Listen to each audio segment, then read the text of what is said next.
S Rajamouli sir हमें हमेशा कहते वो उनकी पूरी मूवी एक तो सिर्फ भगवान श्री राम के जीवन से प्रेरित होकर बनाती है, लेकिन अब उनकी अपकमिंग मूवी वाराणसी जिसमें महेश बाबू एज ए लीड एक्टर, उनके अपोजिट प्रियंका चोपड़ा और नेगेटिव रोल में पृथ्वीराज सुकुमारन है, वो मूवी पूरी तरीके से भगवान श्री राम के जीवन से प्रेरित नहीं बल्कि उनके लाइफ से ही बनी है। ऐसा मैं नहीं कह रहा, ऐसा खुद एस राजामौली सर और महेश बाबू सर ने अभी लेटेस्ट उनका जो इंटरव्यू दिया है ऐसा उन्होंने कहा, और आखिरकार थियरी भी यही बताती है। चलिए वो कैसे मैं बताता हूँ। तब तक अगर आपने चैनल को सब्सक्राइब नहीं किया तो पहले जाके चैनल को सब्सक्राइब कीजिए। तो चलिए शुरू करते हैं इस वीडियो को, या कहे इस थ्योरी के बारे में। सबसे बड़ी थ्योरी यानी कि खुद महेश बाबू सर खुद एक टाइम ट्रैवलर है, जिन्हें या कहे जो खुद अपने राम या कहे सीता को बचाने के लिए जो करते हैं वो हमें दिखाया गया है।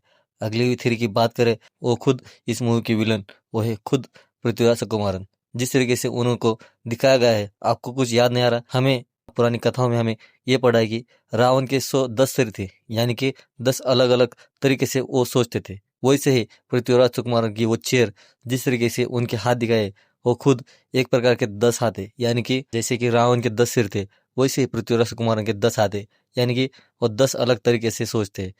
इससे पता चलता है कि वो खुद एक रावण है और महेश बाबू एक राम है, जो एक दूसरे से लड़ाई करते हुए दिखाई दे रहे हैं। अगली थ्योरी की बात करें तो खुद प्रियंका चोपड़ा, उनका नाम है मंदाकिनी। मंदाकिनी का नाम हमें किस या कहें कब पता चलता है? जब भगवान श्री राम और माता सीता और साथी में लक्ष्मण जी जब वनवास में जाते हैं, तब चित्रकूट में मंदाकिनी का पहला जिक्र होता है।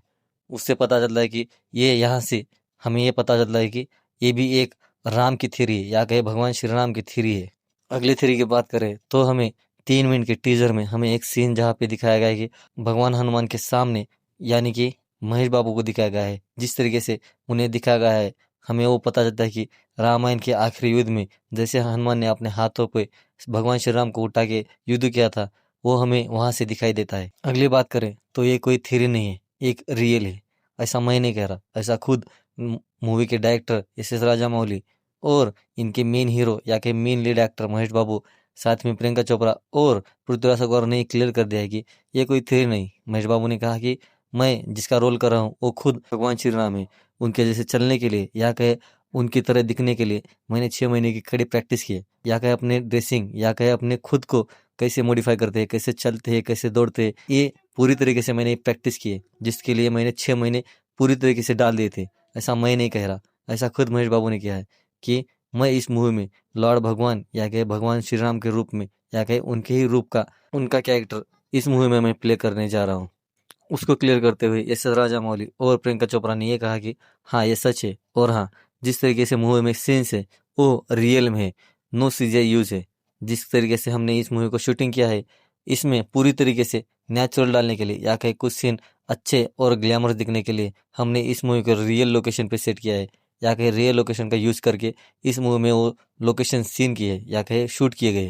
बात करते हैं सबसे मेन पॉइंट की, अगर ये मूवी भी अक्षय कुमार के राम सेतु मूवी की जैसी है तो अभी भी रुक जाओ, क्योंकि हम सबको पता है कि उस मूवी में सिर्फ और सिर्फ भगवान राम का अस्तित्व है या नहीं ये सिर्फ दिखाया था, लेकिन ये मूवी उस तरीके से नहीं है। ये मूवी पूरी तरीके से भगवान राम खुद आए थे, या कहीं उनका पुनर्जन्म हुआ है, और आज के इस युग में या कहीं कलयुग में वो होते तो कैसे होते, ये इस मूवी में हमें दिखाई देने वाला है। मुझे ऐसा लगता है, क्या ये मेरी सिर्फ थ्योरी है या कुछ और भी हो सकता है? आपको क्या लगता है? अगर मेरी थ्योरी सही है तो कमेंट में ज़रूर बताना, अगर नहीं है तो भी कमेंट में ज़रूर जाके बताना। और अगर वीडियो में कुछ अच्छा लगा या वीडियो पसंद आए तो चैनल को लाइक शेयर और सब्सक्राइब करना मत भूलना। मिलते हैं अगले वाली वीडियो में।